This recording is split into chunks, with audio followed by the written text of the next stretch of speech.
Hey guys, Travis Gillespie here. Today we're looking at line symmetry. Let's just ask ourselves, what does that word symmetry mean? Or when you have two objects that are symmetrical to one another, what are we really saying?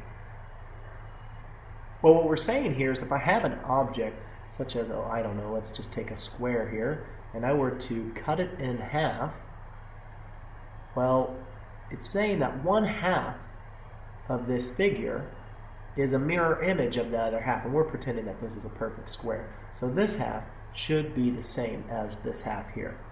Well, line symmetry, all it's saying is if you have a line passing through a figure, you can basically fold that figure onto the other half.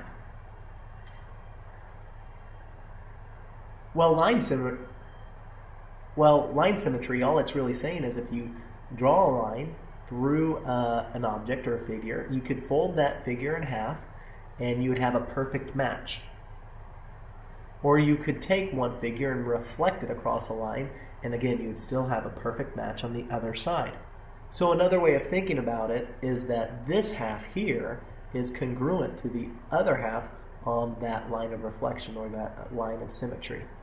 So in this problem below, let's go ahead and read through it and highlight key things, key information. We see that it's saying to determine whether each dashed line appears to be a line of symmetry. If it's a line of symmetry, then you can fold the image, and I'm just going to highlight that line for a second. If it's a line of symmetry, you can fold the top half or reflect the top half onto the other side, and it's a perfect match. Both halves are mirror images of each other, or they are congruent to one another. Yeah, and it looks like if I were to fold this top section downward, or if I were to fold it vertically, or it looks like if I were to think about it as a reflection vertically, then you know what? It's a perfect match of one another. Therefore, I would say, yes, this is a line of symmetry.